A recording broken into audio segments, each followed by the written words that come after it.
Start. Okay. Good afternoon, everyone. For those I haven't met before, my name is Esha Saha. I'm a consultant obstetrician and a gynecologist. I'm a lead for the menopause service at St. George's Hospital. I'm also a British Menopause Society accredited menopause specialist, and I will be entertaining you with the joyful topic of management of unscheduled bleeding on HRT. Yes, it is riveting. Yes, I'm sure you're bored to death of it, but let's try our best to keep awake for the next hour. I've got lots of water to keep me company, and Tox will make sure I'm kept on good speed. Um,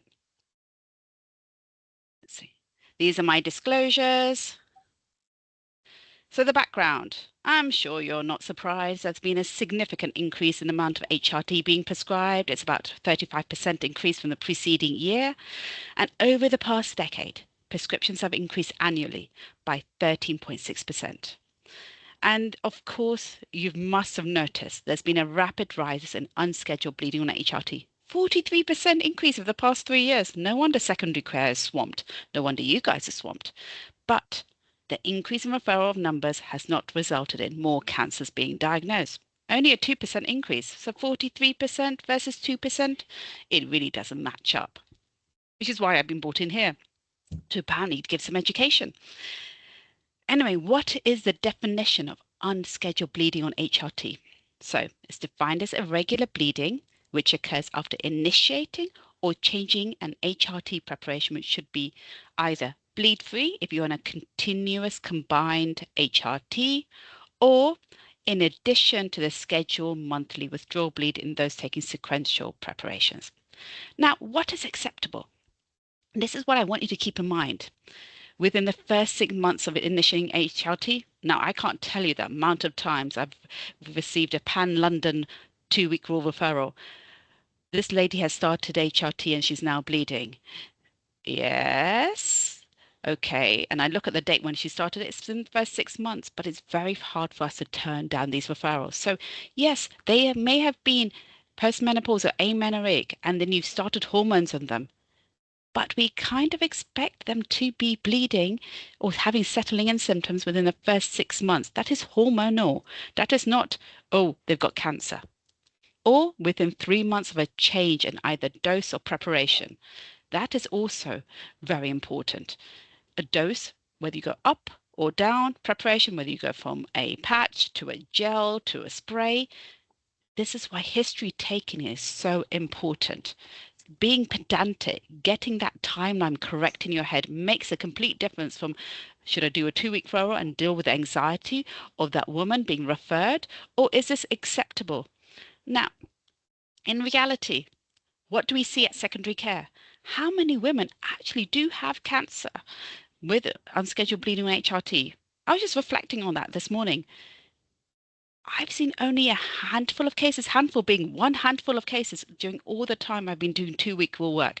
And to give you an idea of how long I've been doing 2-week rule work, I've got a child that is now in primary school and is asking to play a cello. So that gives you an idea.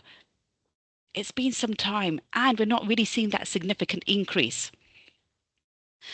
So, yes, these are the top 10 HRT being prescribed in 2024 and 2025. Our friends, the estrogen gel, our friend, micronized progesterone, whether it be Utrogas and micronized progesterone. Yes, so, and look, finally, we've seen some vaginal estrogen preparations. This is very important, and I don't think we give women enough of that for their vaginal atrophy. So, to keep you interested, I thought I'd start with a case. Now, some of you may have been to talks before by me, but I thought this would be a nice, easy one. And I apologize if you've already heard this talk and this particular case. You can switch off for the next couple of minutes. So, this is a 70-year-old lady, a true case, referred in the urgent suspicion of cancer pathway. Her referral on the Pan London form states she's been on Femiston 110 for some years. What, some years? Give me some dates. Give me some data. Faint PV spotting for a few months, then had a single heavier bleed recently. She's 70 years old. Okay. So I saw her in the TWS scan clinic, took a bit more history. I like details. She had been on HRT since 45 years old. She's been on Femiston 110 for at least the past 5 years. She's got no past medical history. She's got a normal BMI. She's got normal looking cervix, but on scan, I'm unable to visualize the entire endometrium. So I referred her to the 2-week rule hysteroscopy pathway. Now, what are your thoughts? Anyone thinking? I bet some people are kind of thinking, well, what are her risk factors? Her BMI is normal. What's going on? My concern is her HRT. Femiston is this candidate whereby it doesn't say Femiston sequi. You only get Femiston or Femiston Conti. We get so distracted by the fact that, oh, Everil sequi, therefore every other sequential preparation must have sequi on it. No, no, no. You got Ales Duet, not Ales Duet sequi. You got Ales Duet Conti. So this woman has been on a sequential preparation with unopposed estrogen for half of her this packet for at least the past 5 years. Think of the cumulative effect. So my radar is going up thinking, oh no. But I'm also thinking, why has no one ever picked this up? Why should be giving repeat prescriptions? Why has no one really double checked that is this a sequential preparation versus a continuous preparation? At the age of 70, where do you think she's getting progesterone for the other half of her cycle? Anyway, she has an outpatient hysteroscopy. There's a slightly thickened area on the right lateral wall, so we took a targeted biopsy, and the histology comes back as atypical hyperplasia with features suspicious but diagnostic of malignancy. Now, we read the histology reports very well and thoroughly in secondary care. So we realized the sample size was small, 3 millimeters. So we decided to discuss it in gynae oncology, MDT, because what is a histopathologist trying to insinuate? They're basically saying that you should take more sample size because we're really worried this is cancer. So she has a GA hysteroscopy. We do a myofascial morcellation and we take a biopsy. And the findings at the time of the procedure show a uterine cavity, very thickened, vascular wall covering the right lateral uterine wall, an area over the left ostia. Now, this is not good.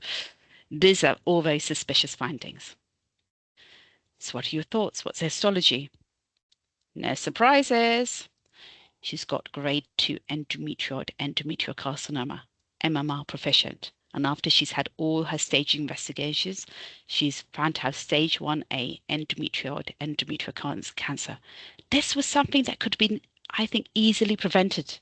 She had no risk factors. The only thing putting her at risk was the type of HRT she was on. So, if you learn anything from today, if you're going to switch off, not all HRT preparations say sequi end of it. Just double check, please. So this goes on to our favorite guideline. Well, my favorite guideline, the one I look at it probably 4 times a week.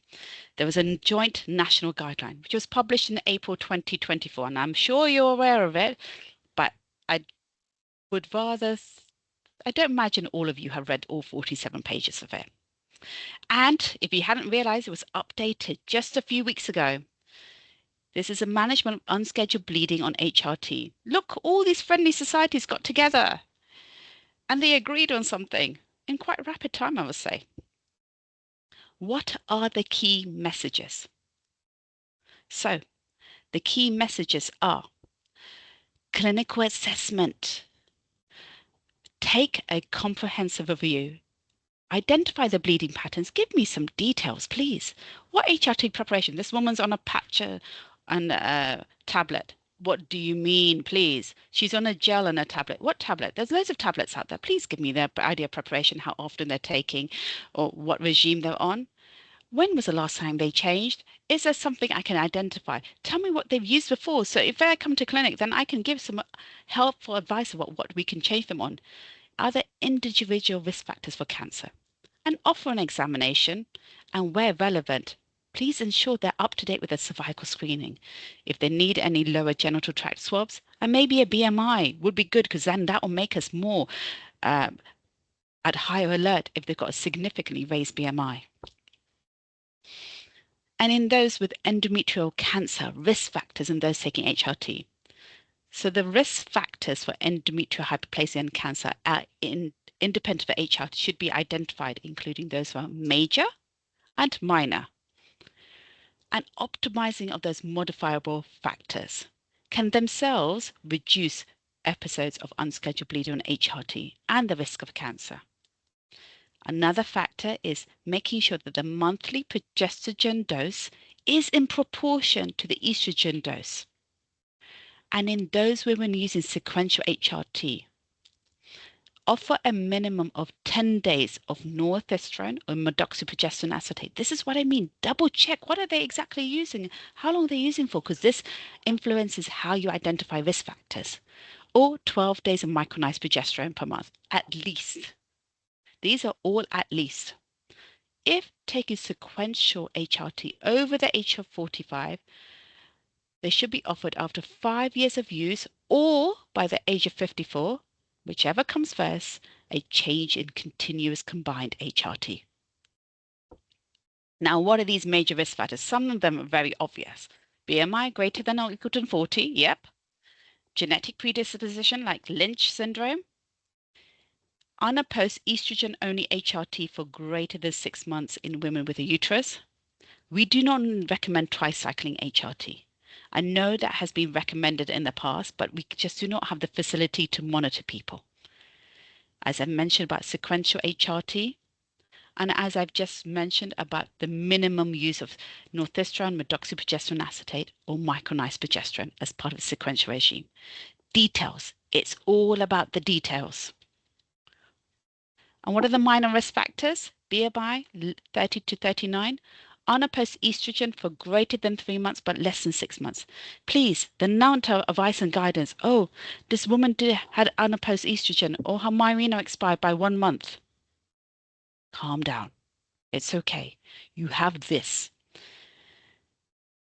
Progesterone dose in not proportion to the estrogen dose for greater than 12 months. And this includes expired Mirena coil or Levocet or Benelexa. Diabetes, anovulated cycles such as, sorry, I know it says PCOS, I'm going to talk about PMOS these days. Or greater than 6 months, less than 12 months of using less than appropriate use of northestrone, methoxyprogesterone acetate, or micronized progesterone as a sequential regime. Now, if there's anything that I want you to go home, my second point of this guideline, if you're not going to read it all, please, page 6. Just remember page 6. I'm still getting queries. What do I do with this woman? What do I do? Sorry, I should have mentioned I do a lot of advice and guidance, and that's for the menopause service at St. George's Hospital. I feel I copy and paste the link for this guidance a heck of a lot. I would save it on your desktop. Page 6 is the one that you need to follow. I'll go through this in further detail. This is what the Pan-London referral form looks like. And this was as of October 2024. So if you have an older version on your system, please update it. It has been available for almost 2 years. We should not be using the older form. And as you can see, the reasons for referring: asymptomatic postmenopausal woman with an ultrasound showing endometrial thickness of greater than or equal to 10 millimeters. So if you've got a woman who's got a thickened endometrium but no PMB, anything less than 10 is acceptable. If they've got a polyp, then it's up to them if they're symptomatic, if they want to be referred in for a hysteroscopy. But there's no necessary reason to be sending them in if they are asymptomatic. If they have unscheduled bleeding, then on pelvic ultrasound, on sequential HRT, is it greater than 7 millimeters or continuous HRT greater than 4 millimeters? Or is the endometrium incompletely visualized? In a high-risk patient, that is 1 major or 3 minors. And I know it says to list the BMS risk factors, but you can just free text it in the history section. So, going through things. Now just go one step back, okay? So at the top of the page, you'll see it's color coded. The yellow, you might call it green color, maybe French gray if you're a flower on ball person, but this kind of color. The unscheduled bleeding, the things I've mentioned to you. And then the assessment is this truly unscheduled bleeding? Think back to what I was saying. Is there 1 major or 3 minor risk factors? Yes, then refer them to urgent suspicion pathway. If no, then this is the next part. Any heavy persistent bleeding or 2 minor cancer risk factors? Or is it more than 6 months since starting HRT, or more than 3 months after a change in dose or preparation? These are the key things I always mention. I don't want to see anybody if it's less than 6 months after starting or more than 3 months, unless it's torrential bleeding. If it is no, then optimize the HRT for 6 months. Is the bleeding getting worse? Then send them for a scan. Is the bleeding improving but ongoing after 6 months, or no improvement in intensity or frequency during the 6 month duration? Then discuss all options, including stopping HRT. We have some women that don't want to go through scan, hysteroscopy. They kind of started HRT for more softer reasons. Maybe a fear of missing out of all these perceived beneficial effects. Maybe they don't want to do that, continue down this pathway. And if they wish to stop, then review them at 4 weeks. If the bleeding has stopped completely and they wish to stop HRT, that's fine. No further investigation is required. If they want to restart, then offer adjustments in HRT for 6 months in total. And if the bleeding is improved but ongoing after 6 months, or no improvement in intensity and frequency during that 6 months, then refer them onwards. However, if the bleeding is ongoing despite stopping any hormones they're still bleeding, then please send them to us. હમણાં કરી તમારા bird ફીચરમાં છે ને ફોગાઈ ગયું છે એક્સપેક્ટેડમાં મેં જોયું છે. Oh, I've got some Gujarati on the line. તમારે Okay, I will just repeat that. If they are still bleeding whilst they are off hormones, that's concerning. Refer them down the urgent suspicion of cancer pathway. That is PMB. That is concerning. Now, if they have declined, if their urgent referral is indicated and they've declined investigations, they have no risk factors, then what do? Stop the HRT, offer non-hormonal alternatives. You now have other medications such as fezolinetant available. Make sure you do a follow-up in 4 weeks' time. And as I've mentioned, if the bleeding continues despite stopping, send them to us. At the 4-week review, if the bleeding stops and wish to restart, keep in mind the 6-month time frame. Now, if you've had to do an ultrasound scan, please understand the differentiation between sequential and continuous HRT, the 7 millimeters and 4 millimeters cutoff. If it is greater than that, or the endometrium is incompletely visualized, which can sometimes happen with a Mirena coil, then refer them to the urgent suspicion pathway. If the cutoff is if their endometrial thickness is less than 7 or less than 4, then optimize the HRT for 6 months. And I don't mean, oh, let's pray, hope, cross our fingers, it'll be sorted. Make a change. Do something. Don't think, oh, it's kind of settling, it'll be okay. If it is not settling, then what are you going to do? What time frame are you going to say, okay, if it's not settling within a month, please come back, see me, and this is what we'll do. Change you onto a combined patch, giving you a different progesterone, reduce the dose of estrogen, give you some vaginal estrogen. And optimize for HRT. That's what optimize means, not sit around, twiddle your thumbs, which I know you're not doing. But it is frustrating when they come to see us and we're having to convince them to have a hysteroscopy because no change has been made. And if during that 6 months the bleeding has improved but still ongoing, or no improvement in intensity or frequency, then send them down for an endometrial assessment on the urgent referral pathway. Now, this is when I want you to pay attention to what reports the secondary care sends back to you. Did they do a Pipel blind endometrial biopsy, or did they do a direct visualization hysteroscopy and biopsy? Because if the Pipel blind endometrial biopsy is normal, but the bleeding is ongoing for 3 months and they're still bleeding, then refer them back again for hysteroscopy and targeted biopsy. However, hysteroscopy is much more superior than a Pipel biopsy, and therefore it is valid for 6 months. So please, I beg you, if they had a hysteroscopy, do not subject them to a scan within that 6-month time frame. It is pointless. Hysteroscopy is superior We've gone in there, we looked at the endometrium, we have assessed it. The amount of times I've seen a woman have a hysteroscopy, then 4 months later they're still bleeding, so they get sent for a scan. And then I'm having to say, I'm sorry, the scan is not valid, the hysteroscopy is superior, the biopsy is valid for 6 months. If they're bleeding after 6 months, then send them for a scan. But if there's anything else, please, the validity of a hysteroscopy is superior by far. Do not undermine it by putting them through for a scan. And as I was mentioning, the asymptomatic incidental endometrial thickness greater than or equal to 10 millimeters. Do not get it confused between those women who are bleeding. These are for non-bleeding women where you may have done a scan for investigation of pelvic pain and their endometrial thickness has come back as 9 millimeters. You do not need to do anything. If they are very concerned, then yes, you can send them in. But if they're not bleeding, I can tell you it's very hard to convince a woman to have a hysteroscopy unless there's a good reason why. So, as part of the latest updates of the latest guidance, they've simplified this estrogen dose table. They've now got it as low, medium, and high because they had so much feedback about the ultra low versus a low versus a standard versus a high that they decided to put it all together. So I would keep this in mind. And I know for Lenzetto, the license is for 3 sprays, but actually we know you can use 4 sprays, 5 sprays, and up to 6 sprays if needed.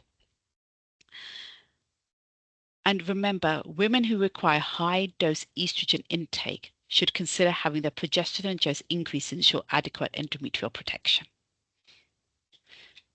So what are they? This table has also been updated. Made it a bit more simplified. There's only on the estrogen, the left-hand side, low, medium, and high.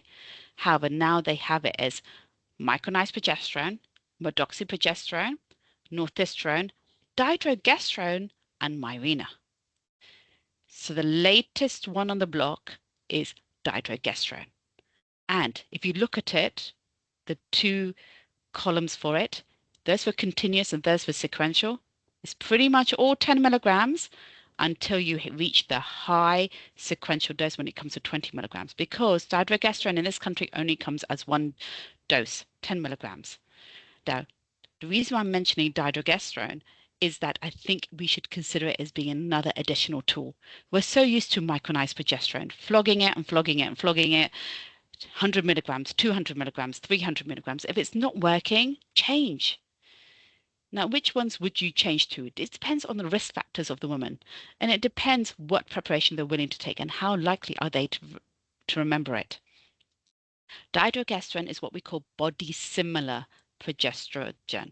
It's still synthetic, but it's body similar. It's not body identical like micronized progesterone. Well, medroxyprogesterone acetate and northestrone have more androgenic side effect profile, but also they require, in especially medroxyprogesterone, a bit more dose adjustment. Well, northestrone, as we can see, 1 milligram of northestrone provides endometrial protection for low to medium dose estrogen. But unfortunately, the lowest standalone dose currently available in the UK is 5 milligrams. Therefore, off license, we have been using 3 no-a-day progesterone-only pills. And that could be considered if 5 milligrams is not tolerated. There is also limited evidence in relation to optimal medroxyprogesterone acetate dose with high dose estrogen. Therefore, this is where it gets complicated because you have to keep referring back to this table. The revised dose is based on studies reporting 10 milligrams providing protection up to moderate dose estrogen. So therefore, when you get up to high dose sequential, you're on to 20 milligrams. Now, dydrogesterone, as I mentioned, only comes in 10 milligrams standalone in this country. But we do know that 2.5 milligrams of dydrogesterone provides endometrial protection for low dose estrogen. Think of Femiston, Conti, as well as 5 milligrams of medium dose estrogen. Femiston Conti. Now, you may have been seeing a lot more feedback from clinics suggesting to use of drospirenone. Now, going back to what drospirenone is. Drospirenone is mainly used as part of a progesterone-only pill or Yasmin. However, We have used it before as part of a combined oral HRT preparation called Angelique. It is no longer available in this country. It was financially felt not to be viable, so withdrawn from the market. However, what they have said is randomized controlled trial data suggests that 0.5 milligrams of daily drospirenone provides endometrial protection with 1 milligrams of oral estradiol over 12 months use. Therefore, extrapolating it, 4 milligrams of drospirenone should provide protection up to high dose estrogen. But there's been no dose-specific studies. So therefore, what we have realized is of 2 milligrams of drospirenone per 1 milligram estradiol has been shown to provide better bleed control. Now, where are we going to get hold of drospirenone? Slind. Slind is 4 milligrams of drospirenone. It's licensed in the UK as a progestogen-only contraceptive. However, off license, we can use it as a progestogen component in HRT by taking one active tablet a day and omitting the 4 placebo tablets. Whilst there's been no direct evidence, there has been efficacy demonstrated with a dose of 3 milligrams of drospirenone when combined with 30 micrograms of ethinyl estradiol, which is equivalent to high-dose estradiol replacement. So this is another one I'll keep in my toolbook. Unfortunately, it is not covered by the HRT prepayment certificate, but is a contraception, so if you can get away with it, you can prescribe it in that manner. Also, probably do 2 jobs at once, give you contraception as well as endometrial protection. Now, desogestrel. Earlier studies have reported that desogestrel 150 micrograms is effective as a progestogen component of HRT with no increase in risk of endometrial hyperplasia. There is a lack of evidence on the use of 75 micrograms as a progestogen component of HRT. If desogestrel 75 micrograms is being used as contraception in women receiving HRT, it will be recommended to add further progestogen, and that is micronized progesterone 100 milligrams daily. So that's a bit of a change. Before we used to say 150 double dose desogestrel. Now we're saying 75 micrograms of desogestrel with micronized progesterone.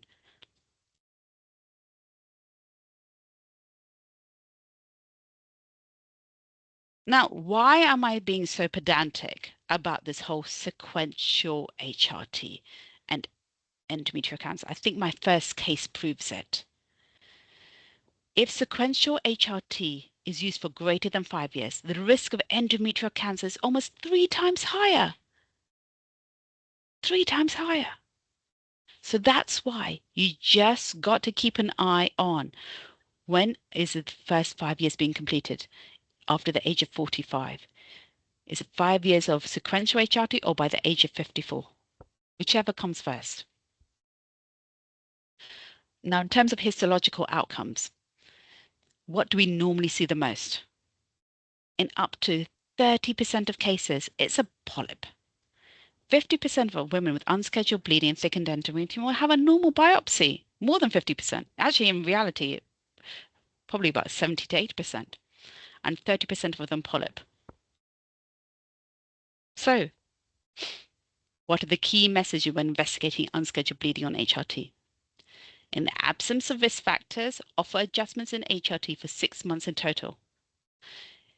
If unscheduled bleeding occurs within 6 months of starting or is persisting 3 months after a change in HRT dose of preparation.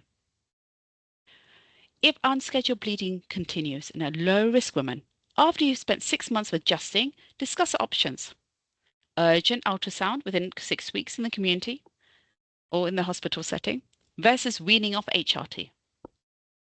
And if they choose to stop HRT, please review them in 4 weeks. If the bleeding is settled and they do not wish to restart HRT, don't have to do anything. Bye-bye. Maybe give them some vaginal estrogen. If the bleeding has settled and they wish to restart HRT, then this is most likely hormonal.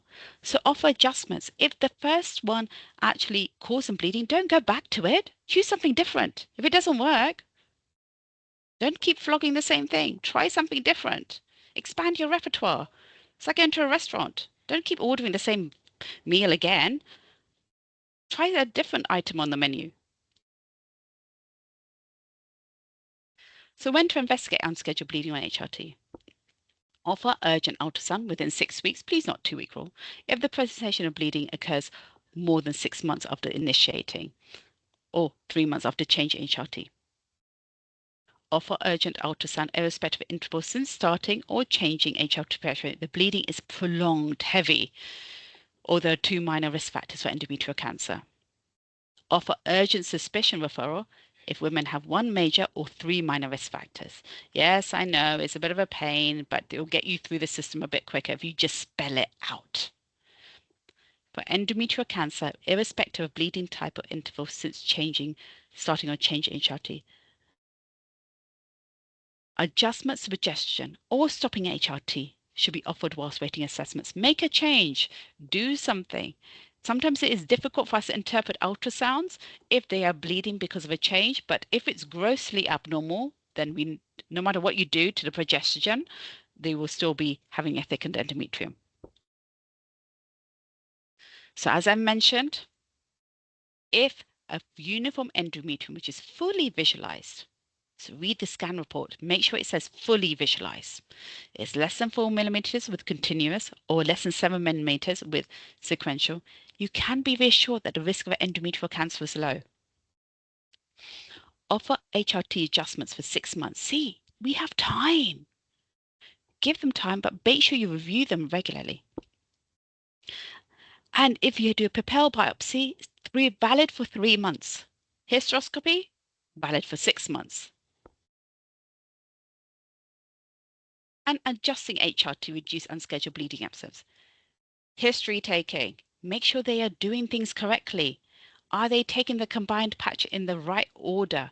For example, Everol Sequi. Are they taking the estrogen-only patches for the first 2 weeks and then the Everol Conti estrogen progesterone patches for the next 2 weeks, or are they just taking for the back and first patch at the front and then one from the back, front, back, and then they're bleeding all over the place? Are they missing pills like micronized progesterone because they're very bad at remembering? Would they do better if they had a combined option? And don't forget about vaginal estrogens. It's like the thing that I write home about most. Vaginal atrophy. I use in my own personal practice vaginal estradiol pessaries for the vagina and then estriol 0.1% cream for the vulva, around the urethra, and on the clitoris. You are not going to overdose them. These have low systemic absorption. Estriol is a weak estrogen. Estradiol is is in the estrogen gel. But you are not going to overdose them in that way. The key is to get the vagina and vulva healthier, and then you can wean down the dose. But these have minimal systemic absorption, so do not be scared of using them. And I know this is a bit Marmite, but offer all women a Mirena coil, 52 milligram levonorgestrel IUD. This preparation reduces episodes of unscheduled bleeding when compared to all other preparations. I know it doesn't work always. Don't worry, I see it. But as gynecologists, we do love a good on Mirena. But I think the more, shall we say, thought-provoking is to actually assess what progestogens have they been on, what estrogens are they on, is there any other cause, is there an endocervical polyp, a cervical polyp that's bleeding, is there any vaginal atrophy?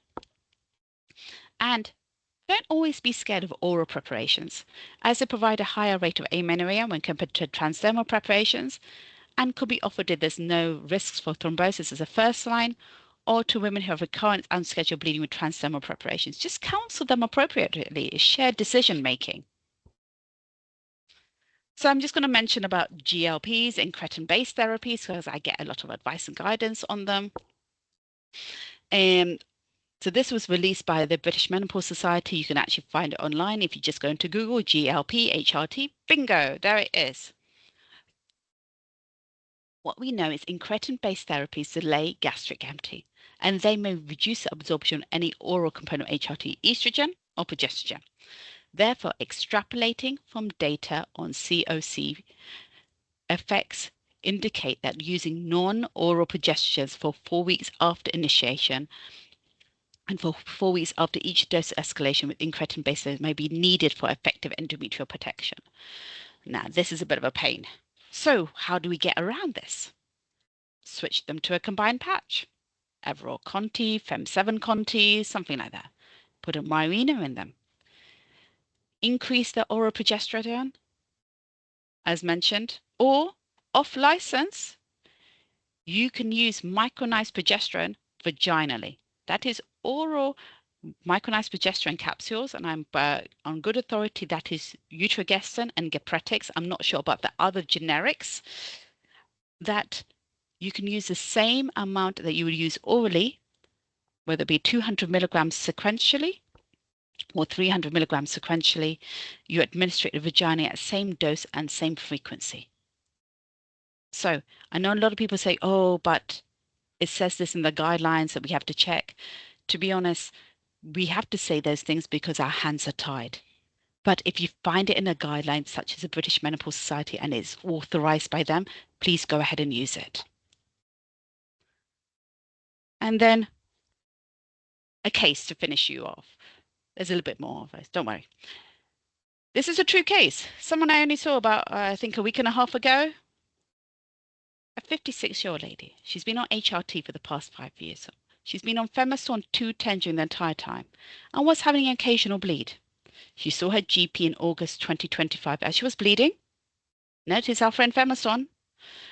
And she was commenced on northestrone on top of her Femiston 210. Yes, she's bleeding because she's on Femiston 210. You know that sequential regime that's meant to give you withdrawal bleed, and they gave her northestrone. She's had a previous to that, just months before she went to saw a GP in August, an outpatient hysteroscopy where she had a polyp, which is a benign endometrial polyp. She's previously had fibroids, a cholecystectomy, she's got normal BMI, she's got normal vulval, vagina, and cervix. What are your thoughts? Isn't this baffling? Shouldn't she should be just be converted to Femiston Conti? These are times when I think it is important that the people who are doing the medication reviews for your surgeries, they need to be educated and kept up to date. If they are not comfortable with doing HRT reviews, then maybe they should be taken away because this woman has been on Femiston 210 for 5 years. Not at one time was she advised to change. They were just issuing her prescriptions. And then my last thing, WID, the WID Easy Endometrial Cancer Swab Test. This was first publicized by The Guardian in March 2025. It is being rolled out in various hospitals. St George's is a pilot centre, so is Chelsea and Westminster and West Middlesex, and so is Croydon, and I believe it's being phase initiated in other places. But just for you to be aware, because I don't think this is going to be disappearing. The WID Easy test is a simple cervical vaginal swab test. You just take it around the cervix in pre and postmenopausal women with abnormal bleeding through detection of methylated DNA present in the endometrial cancer. It's only can be, the trial is being used for, the pilot study is being used for women over the age of 45. Compared to transvaginal ultrasound, the WID Easy test will be shown to reduce unnecessary follow-up procedures such as hysteroscopy by 90% while detecting the same number of cancers. So it is very sensitive and very specific. It has a great sensitivity and great specificity. But it has only a 50% positive predictive value, which means only 50% of women that receive a positive result are found to have a malignancy with hysteroscopy and biopsy. It has a great negative predictive value. So if the test is negative, then it's pretty much negative. So it's a negative predictive value of greater than 99.7%, which means that less than 0.3% of women that have a negative result are found to have a cancer. I have to say it's not perfect. I've actually had in my personal practice quite a few false positives. And actually, as of today, I've actually had one false negative. So I've had to tell women that we've told before she's been with low risk that actually she does have cancer, and that's been proven on biopsy. So it's not perfect, but it does give a good reassurance. So these were the test sizes I was mentioning. So the beauty of this result is that the test is taken and the result is available within 72 hours. And those with a WID positive result have an urgent hysteroscopy and biopsy within 2 weeks of the referral. And the 4 other trust and planning stages aiming to go live over 2026 are Kingston, Imperial, Epsom St Heliers, and Hillingdon. So beware, this is all coming very near you. Thank you. Any questions? There's my references.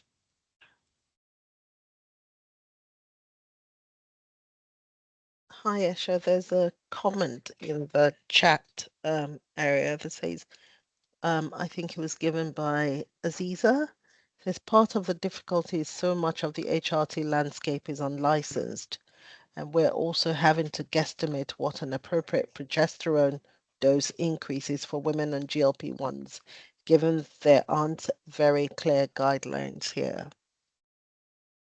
So what I would say is if you're having to guesstimate, then take them off a separate progesterone dose or put it onto a vaginal micronized progesterone, or give them a combined patch, or give them a Mirena.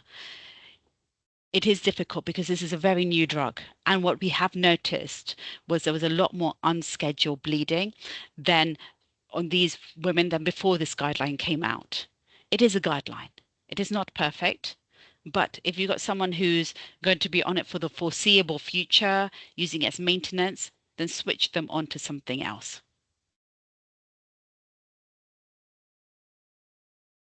Anything else? Anyone else? Or have I bored you stiff? Don't be shy. Any chance of having the slides? Sure, Tox. I believe this is being recorded. It has a couple of typos. Sorry, I've just noticed that. I even rectified my own maths in the middle of it. Sorry. We're not all perfect.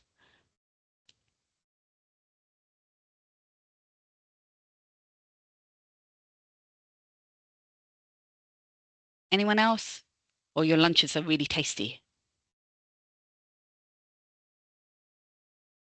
Is it reasonable to move over from prematurely from sequential to continuous as a solution to unscheduled bleeding? I suppose it depends what age are you talking about. And what do you mean by prematurely? Each person is different and it's about individual assessment, seeing what their bleeding pattern is like.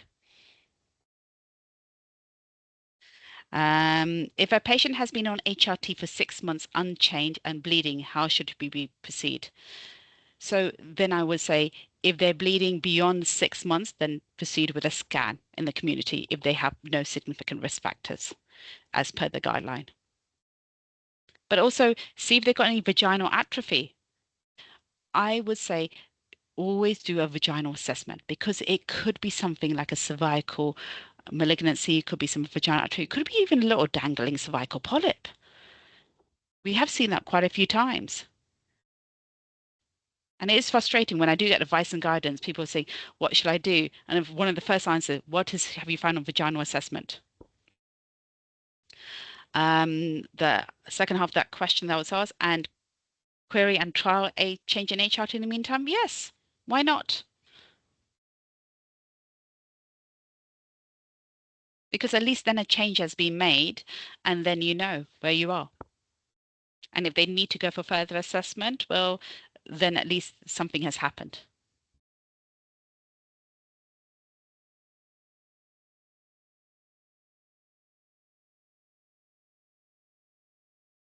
Could you give an example of where you would move the transdermal estradiol micronized progesterone where you would move next from transdermal estradiol micronized progesterone ongoing unscheduled bleeding? I think you need to give me some details of what you mean. Could you give an example? So let's say, for example, she's on sequential utrogestan. She's been on it for a couple of months. We've not hit the 6-month mark.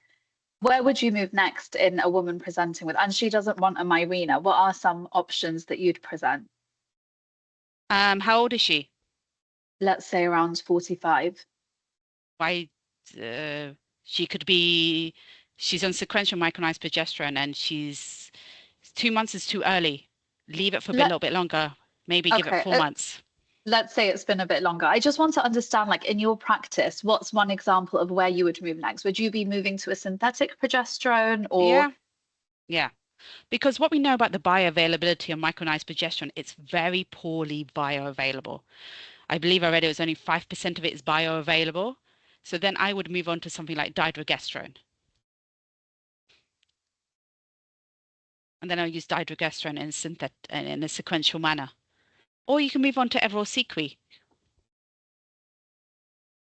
But I think we are starting to overuse micronized progesterone and its benefits a lot. And unfortunately, it does not have the best bleed control. And as I jokingly say, it is used so much, it basically keeps me in business and pays my mortgage. Not the drug company personally, but the amount of work I get through it. So I would say there are other options. So then if you keep for the transdermal estradiol, which you could be on an estrogen gel, then move on to dydrogesterone. If they want to become amenorrheic, then you could try something like drospirenone. If they've got side effects in terms of mood side effects or water retention, fluid retention, then drospirenone, Slind is a good option. Especially if they're 45, then they may need some contraception. So then Slind can give you both. Thank you.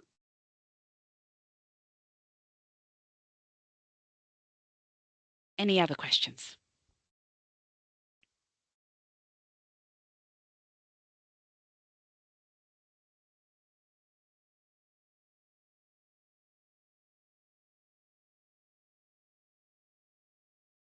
Oh, someone's trying to come in at this time. All right, I think we're done. Slind is unlicensed for HRT, but I would then go back to the British Menopause Society guidance where it is clearly described. It's unlicensed for HRT because, let's be honest, women's health is underfunded. But we know historically drospirenone has been used. So yes, you can share that it's unlicensed, but actually the British Menopause Society does endorse it. I hope that gives you a bit of comfort in being able to prescribe it. So if you want any backing for your prescribing choices, if you can say that the British Menopause Society has it in their guidance, I think you have a very good leg to stand on. You do not need to be afraid. You don't need to ask advice and guidance. Is it okay if I do this? Because pretty much we will be guiding you back and saying, here's a link for it. Here's where it says it.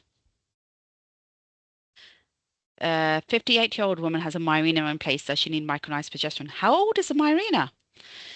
If it is more than 5 years old, then it is not licensed for endometrial protection after 5 years. So therefore, then she will need some form of additional progesterone, and whether that's 100 milligrams of micronized progesterone. But then, why does she have the Mirena in at the age of 58? She doesn't need it for contraception.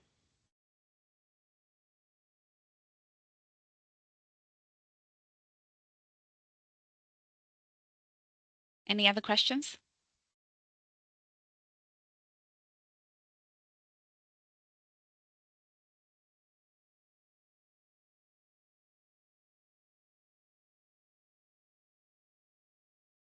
Okay. All right, Tox.